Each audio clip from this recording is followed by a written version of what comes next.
Bonjour et bienvenue dans cette nouvelle vidéo et aujourd'hui on va parler méthodologie de la dissertation de philosophie pour le bac. C'est parti!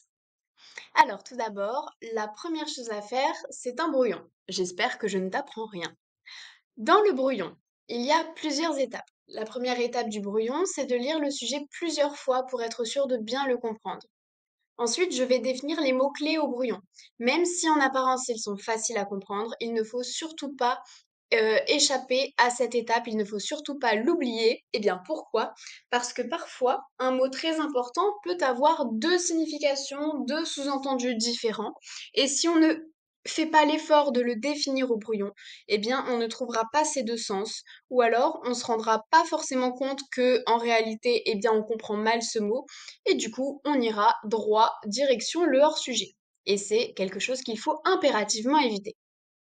Troisième étape, je vais analyser le sujet en me demandant quels sont les enjeux, les sous-entendus, etc. Pour faire cette étape correctement, il faut que je me rappelle que si le sujet est posé, c'est parce qu'il y a un problème quelque part.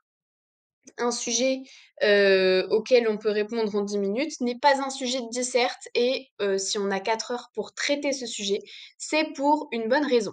Donc il faut chercher toutes les raisons qui font que la question qui m'est posée en tant que sujet, eh bien, nécessite 4 heures, une dissertation entre parties, pour que j'y réponde. Donc voilà, on va s'intéresser aux enjeux, on va s'intéresser aux sous-entendus, on va s'intéresser à ce genre de choses. On va aussi se demander s'il n'y a pas un paradoxe. Bon, spoiler, il y a toujours un paradoxe. C'est-à-dire pourquoi on peut répondre à la fois oui et non à la question posée, etc. Ce sont de petites pistes, libres à toi après, de sélectionner les conseils que tu souhaites dans cette liste. Enfin, je vais donc faire le plan, dernière étape de mon brouillon. D'ailleurs, en ce qui concerne le plan, il est soit didactique, soit thématique. Les plans dialectiques, pardon, soit thématiques. Les plans dialectiques sont les plus courants, ce sont les plans que tu connais depuis le bac de français, hein, thèse, antithèse, dépassement du point de vue. Je rappelle que dans le grand 1, tu vas dans le sens du sujet, dans le grand 2, tu nuances, et dans le grand 3, tu montres qu'on peut dépasser l'opposition grand 1, grand 2 et trouver une solution. Ou alors, tu montres qu'on peut aborder le sujet d'une nouvelle manière. Le plan thématique est beaucoup plus rare, il faut l'employer que quand on ne peut pas faire de plan dialectique. Chaque grande partie dans le plan thématique est égale à un grand thème abordé. Mais le plan qui tombera de manière quasi certaine le jour du bac, eh bien ce sera un plan dialectique. Enfin le plan qui tombera, c'est-à-dire le plan qu'il faudra faire, évidemment. Donc, on n'oublie pas évidemment, avant de se lancer dans la rédaction, de faire une petite problématique. La problématique, on peut la faire juste avant ou juste après le plan, peu importe. En philo, le sujet sera forcément une question, et il faut la reformuler avec tes propres mots, en utilisant des synonymes et une tournure de phrase différente. Alors moi, personnellement, je te conseille de commencer ta problématique par dans quelle mesure. Bon, évidemment, si le sujet commence par dans quelle mesure, il ne faut pas commencer ta problématique par dans quelle mesure. Mais en général, tu peux être sûr que le sujet ne commencera pas par dans quelle mesure. Le plus important avec la problématique, c'est de montrer qu'on a compris l'enjeu du sujet, c'est-à-dire son intérêt, ce qu'il sous-entend. Donc la problématique sera à reformuler en manifestant notre compréhension de l'enjeu du sujet en utilisant des synonymes et une tournure de phrase différente. J'ai fini mon travail au brouillon et je vais maintenant passer à l'introduction. L'introduction contient 5 étapes. La première est facultative mais très fortement conseillée, c'est l'amorce. Bon, par facultative mais très fortement conseillée, ce que je sous-entends, c'est que une bonne intro commence toujours par une amorce. Qu'est-ce que l'amorce? Eh bien, une petite phrase qui permet d'introduire le sujet, en rapport avec les thèmes abordés. Alors, ça peut être quelque chose qui concerne une œuvre, ça peut être une citation ou simplement une considération un petit peu générale qui fait émerger un paradoxe, qui montre que la question se pose, etc. L'amorce peut être énormément de choses.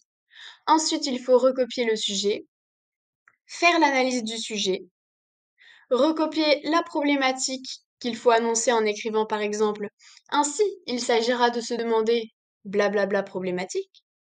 Puis enfin, annoncer le plan, sans annoncer les sous-parties évidemment, en annonçant que les grandes parties, donc grand 1, grand 2, grand 3.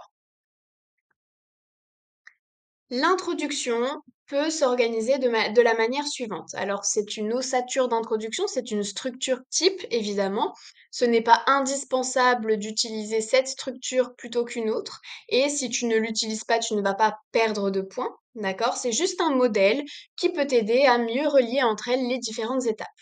Donc tout d'abord, il faut faire l'amorce. Et si l'amorce est bien faite, eh bien, de manière fluide et naturelle, on peut écrire. Cela nous amène à nous poser la question suivante et recopier le sujet. Il faut ensuite enchaîner en écrivant ce sujet implique de réfléchir sur et faire l'analyse du sujet. Ainsi, il s'agira de se demander, je recopie ma problématique. En apparence, il semblerait que grand 1, en réalité grand 2, en vérité grand 3. En ce qui concerne maintenant le développement, chaque grande partie se compose de la manière suivante. Nous avons tout d'abord, pour commencer, un paragraphe introductif qui permet d'annoncer le titre de la grande partie et des sous-parties, puisque tes titres ne doivent pas être apparents dans ta copie. Le paragraphe introductif prend la forme suivante. Titre de la partie sous forme rédigée, point. En effet, virgule, titre du petit 1, point. De plus, virgule, titre du petit 2, point. Et si tu as un petit 3, enfin, virgule, titre du petit 3, point. Comme je viens de le sous-entendre, chaque grande partie contient 2 ou 3 sous-parties qu'il faudra rédiger après le paragraphe introductif. Chaque sous-partie commence par son titre sous forme rédigée, puis tu vas devoir développer l'argument que tu défends.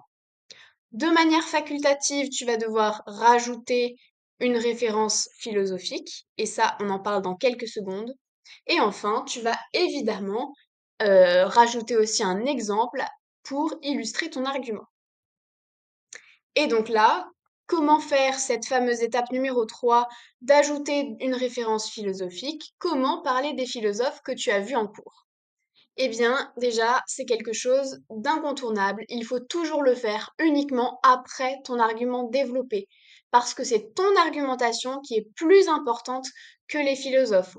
En philo, on évalue surtout tes capacités à réfléchir, à penser par toi-même, plus que tes capacités à apprendre par cœur des auteurs et à y faire référence dans une copie.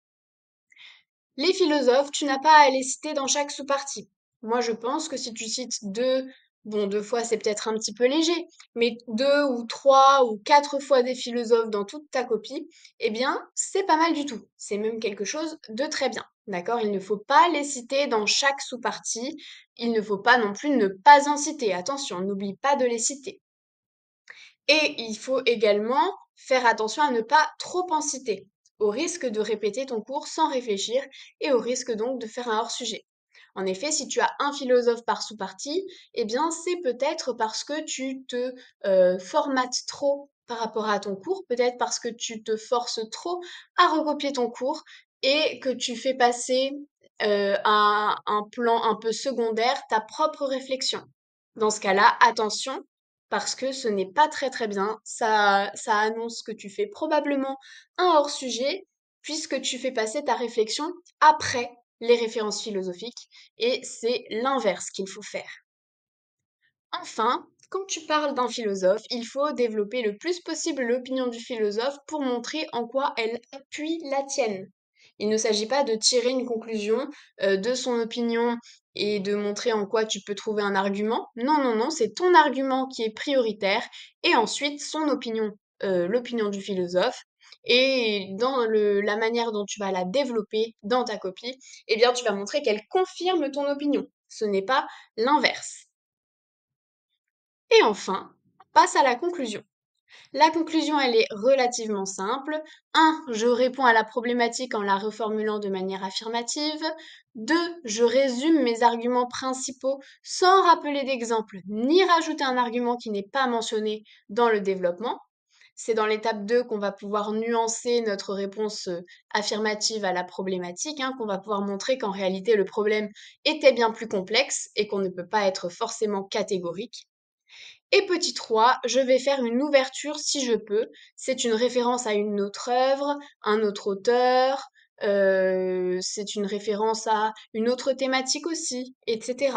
Mais l'ouverture, attention, parce que si tu mentionnes quelque chose de trop proche du sujet, eh bien ton correcteur te reprochera de ne pas en avoir parlé dans ton sujet, alors que si tu mentionnes quelque chose de trop éloigné du sujet, ton correcteur te reprochera d'être hors sujet. Donc fais bien attention à l'ouverture, je rappelle qu'elle est facultative, mieux vaut ne pas en faire qu'en faire une mauvaise.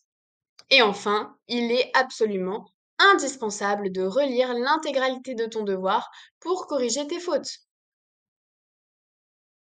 Et voilà, ce cours est terminé, je t'invite à nous rejoindre pour plus de contenu et de cours en ligne, et je te dis à très bientôt.